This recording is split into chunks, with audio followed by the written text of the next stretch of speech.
जय श्री राम श्रीमन नारायण नारायण नारायण। हर हर महादेव, हर हर महादेव। आप सभी देशवासियों को श्रीदान ट्रस्ट परोपकार मिशन के तरफ से हार्दिक शुभकामनाएं। आपका दिन मंगलमय हो। जीवन की हर खुशियां आपकी कदम चूमे। ईश्वर हर एक खुशियों को प्रदान करें, ये हमारी शुभकामना है। मित्रों,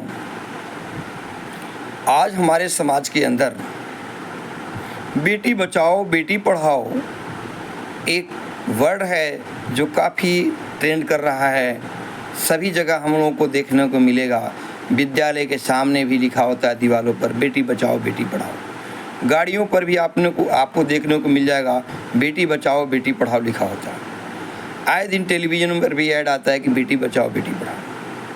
ऐसी समाज में कौन ऐसी मुसीबतें आन पड़ी है कि बेटी बचाओ बेटी पढ़ाओ की नारा लगाई जा रही है। बेटा बचाओ बेटा पढ़ाओ की नारा क्यों नहीं लगाई जा रही? मित्रों, इसका मतलब कुछ न कुछ बेटियों के ऊपर में हमारे समाज के द्वारा एक बहुत ही बड़ा प्रघात किया जा रहा है, जिसको हम कह सकते हैं भ्रूण हत्या। भ्रूण हत्या जैसी पाप जो है वो हमारे समाज के ही लोग कर रहे हैं। मैं वैसे सभी नीच बुद्धि वालों से कहना चाहूँगा कि बेटियां जो है वो सृष्टि की जननी हैं।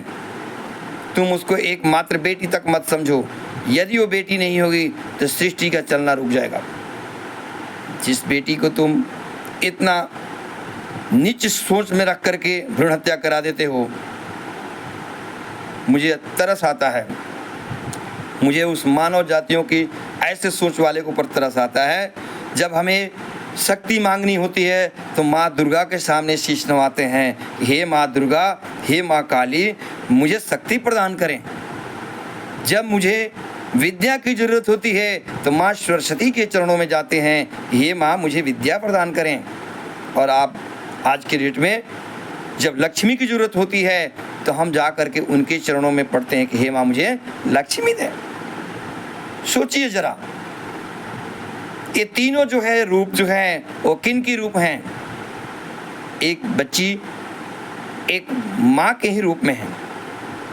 अब आप सोचिए कि जब मुझे मांगना है, हम मानव जाति को जब कुछ मांगना है तो उन बच्ची रूपी माँ जो शक्ति के रूप में प्रकट है, जो लक्ष्मी के रूप में प्रकट है, जो सरस्वती के रूप में प्रकट है, उससे हम मांगने के लिए सारी याचनाएं जा कर के रख देते हैं। लेकिन वही माँ जब गर्भ के अंदर एक लक्ष्मी के रूप में आती है, एक सरस्वती के रूप में आती है, एक शक्ति के रूप में आती है, तो उसका हम एक्सेप्ट नहीं करते हैं। एक आम तुच्छ बेटी समझ करके, बोझ समझ करके, भार समझ करके और उसकी भ्रूण हत्या करवा देते हैं। मैं उन तमाम सभी साथियों से कहना चाहूँगा कि भ्रूण हत्या इस दुनिया का सबसे बड़ा पाप है। इससे बड़ा पाप धरती पर नहीं हो सकता है। मेरे साथियों, आप जगें। मानव तन 84 करोड़ योनियों में भ्रमण होने के बाद मिलता है और इस तन को प्राप्त करने के लिए स्वयं देवता भी ललायित होते हैं। और आज हमारी मनुष्य की बुद्धि इतनी भ्रष्ट हो गई है, इतनी गिर चुकी है कि हम इस विषय को नहीं सोच सकते कि जो हमारी सृष्टि की जननी है, हम उसको जड़ से मिटा रहे हैं। आए दिन हमारे समाज के अंदर में हर क्षेत्र, हर स्टेट में लड़कियों के अनुपात दिन प्रतिदिन निरंतर गिरते जा रहा है। सोचिए कि आए दिन जो हम लोग को समाज में जो देखने को मौका मिल रहा है कि कहीं बलात्कार हो रहा है, कहीं रेप हो रहा है, कहीं इस तरीके की चीज़ें विस्फोट हो रही है, उसका रीजन क्या है? लिंगानुपात। जब लिंगानुपात में बहुत बड़ा अंतराल हो जाएगा तो उसकी विस्फोट हमारे समाज में ही होती है और उसका जिम्मेवार हमारे समाज के ही लोग हैं। अतः तमाम सभी मैं साथियों से आग्रह करूंगा कि मांग करके जबरन दहेज जो पाप के समान है, कोई भी बेटा वाला मांग कर जबरन यदि दहेज लेता है, डिमांडेड करता है कि मुझे ये चीज़ चाहिए और अपेक्षा करता है उन माँ बाप बेटियों वालों से, तो धिक्कार है ऐसे मानवता के ऊपर में और ऐसे लोगों के ऊपर जिन्होंने एक अच्छी शिक्षा प्राप्त करने के बावजूद भी इतने गिर जाते हैं कि एक बेटी वाले से डिमांड करके जबरन पैसे लेते हैं। साथियों, जब डिमांड करके कोई भी चीज़ आप लेते हैं तो उसके अंदर में मधुरता और प्रेम नहीं छुपता है, जिसके कारण है आए दिन व्यक्तियों का भ्रूण हत्या होता है। यही रीज़न है। वो माँ बाप डरा होता है उन स्थितियों में जब कोई उसको मदद नहीं करता है। जिस टाइम वो शादी के मौका आती है उस बिंदु, उस टाइम के ऊपर में हर एक आदमी अपना अपना हाथ खींच लेता है। अब बताइए एक अकेला माँ बाप क्या करेगा? सबसे बड़ा दुश्मन यदि है तो दहेज प्रथा है। यदि किसी ने दहेज जबरदस्त मांगा है तो वो एक समाज के अंदर में बहुत बड़ा अपराध का काम किया है। ऐसे अपराधियों को दंड मिलनी चाहिए। और मैं तमाम बुद्धिजीवी वर्गों को कहूँगा कि आओ मिलकर शपथ लें कि ना दहेज लेंगे ना दहेज देंगे। जो डिमांडेड दहेज होगा, जो जबरन मांग करके ली जाएगी, वैसे दहेज को हम विरोध करेंगे। ऐसे घरों में हम अपनी बेटियों की शादी नहीं करेंगे। ये संकल्प के साथ में हम समाज के अंदर उतरते हैं। देखिए वो दिन दूर नहीं है कि बहुत कम टाइम में आप सबको देखने को मिलेगा कि एक दिन सबके अंदर ये चीज़ें एज ए धारा प्रवाह के रूप में जो है वो प्रवाहित होने लगेगी। सबके दिलों में ये गूंजने लगेगा कि दुल्हन ही दहेज है, इससे बड़ा कोई दहेज नहीं हो सकता है। साथियों, जिस माँ बाप ने अपने कलेजे को टुकड़ा पोस पाल करके और उस बेटी को 18 से 20 साल के बाद आपके लिए, आपके फैमिली में सदैव हमेशा हमेशा के लिए कन्यादान कर देता है, मित्रों, इससे बड़ा धरती पर कोई दान नहीं हो सकता है। अतः मैं आप सभी भाइयों से करबद्ध प्रार्थना करूंगा कि आप लोग इस बिंदु विषय पर विचार करें। मांग कर जबरन कभी भी किसी भी प्रकार का दहेज नहीं लें और बेटी वाला कभी भी ऐसे लोगों के सामने ना गिड़गिड़ाएं, नहीं दें। देखिए हमारे समाज के अंदर कितनी बड़ी विकार होती है। और श्रीदान ट्रस्ट आप सभी से एक अनुरोध करते हैं कि आप अपने जीवन काल में 3 चीज़ों का संकल्प लें और ये सभी को प्रेरित करें। मेरे दोस्तों, मेरे भाइयों, ये बात करने के लिए पहला है कि कोई भी धरती का कोई भी मानव भ्रूण हत्या ना कराएं, बच्चियों का भ्रूण हत्या ना कराएं। इससे बड़ा पाप, इससे बड़ी कोई चीज़ नहीं हो सकती है। और मैं तमाम चिकित्सकों को, उन तमाम डॉक्टरों को कहूँगा कि देखिए आप एक भगवान के दर्जा लेकर के आप कार्य कर रहे हैं इस धरती लोक पर। आप भी कुछ भी नहीं लेकर के जाइएगा और प्रभु के पास आपको भी जाना है। आप आगे जाकर क्या मुंह दिखाइएगा और क्या जवाब दीजिएगा, आप जरा सोच लीजिएगा। बुद्धिजीवी वर्ग होने के कारण मैं आपको कह रहा हूँ कि आप एक चंद पैसे कोई लालच में यदि आप भ्रूण हत्या कराते हैं तो आपसे बड़ा हत्यारा कोई हो ही नहीं सकता है। मैं तमाम सभी डॉक्टरों और चिकित्सकों को कहूँगा कि यदि पैसे के आड़ में उसने भ्रूण हत्या करता है तो उससे बड़ा पाप ही नहीं हो सकता है। उसकी पाप का भागी वो उसको भुगतना पड़ेगा और इसी धरती लोक पर भुगतना पड़ेगा।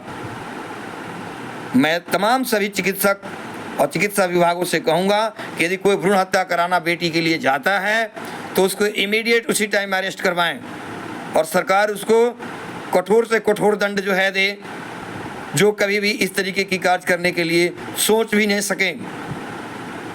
तमाम सभी साथियों से आग्रह है कि भ्रूण हत्या ना कराएं। दूसरा, बेटा हो या बेटी हो उसको समान रूप से परवरिश करें, शिक्षा दीक्षा दें, भारत का एक अच्छा नागरिक बनाएं। हम सभी माता पिता का यही कर्तव्य होता है। तीसरा है, मांग कर जबरन दहेज ना लें।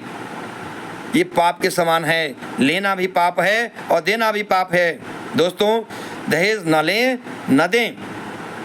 आओ हम सब मिलकर के इन तमाम कुरीतियों को समाज से उखाड़ फेंकते हैं और बेटियों को इस समाज में बचाते हैं, समाज में उनको जीने का एक आधार देते हैं। आज वो हैं तो हम हैं।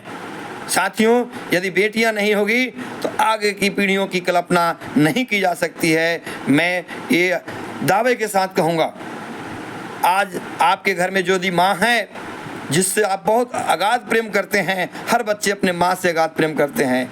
मेरे साथियों, वो माँ भी एक दिन बच्ची थी, वो भी किसी न किसी की बच्ची है। आपकी बहू जो बन के आती है वो भी किसी न किसी की बेटी है।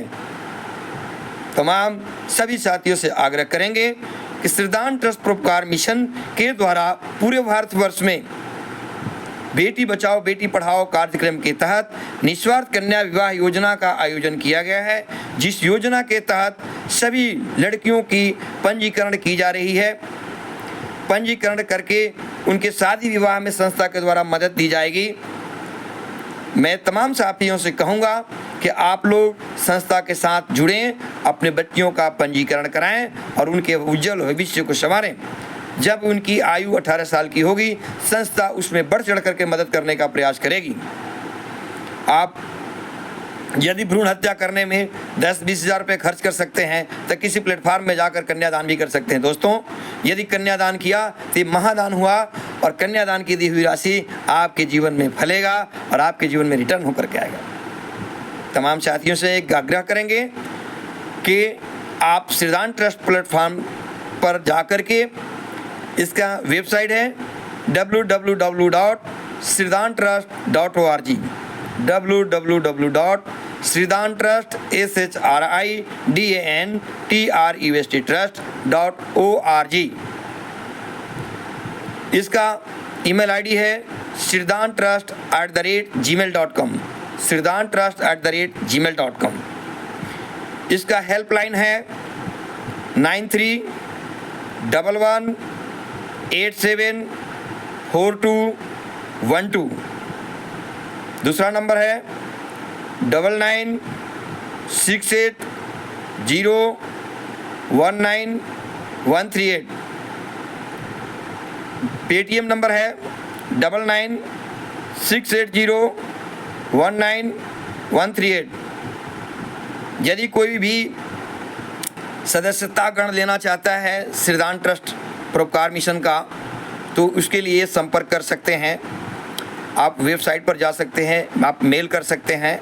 यदि कोई भाई सक्षम है, यदि कोई भाई कन्यादान के लिए अपना कुछ अंशदान देना चाहता है, श्रीदान ट्रस्ट के पेटीएम नंबर, श्रीदान ट्रस्ट के अकाउंट पर जा कर के वो योगदान कर सकता है, पुण्य का भागी बन सकता है। श्रीदान ट्रस्ट इस कार्य के लिए उनका सदा आभारी रहेगी। मैं तमाम देश के सभी साथियों से आग्रह करूंगा कि आप लोग जो हैं इस मुहिम में शामिल हों और शामिल होकर के इस आवाज़ को जन जन तक पहुंचाएं और बेटियों को समाज में बचाने का प्रयास करें।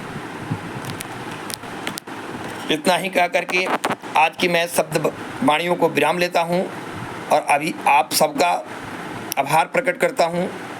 जो भी साथी हमारे इस वीडियो को देखते हैं, यदि उनको अच्छा लगता है तो वो चैनल को सब्सक्राइब करें, लाइक करें। ये ट्रस्ट, ये प्लेटफॉर्म आपका सदा आभारी रहेगा। धन्यवाद साथियों, धन्यवाद। जय श्री राम, जय श्री श्याम।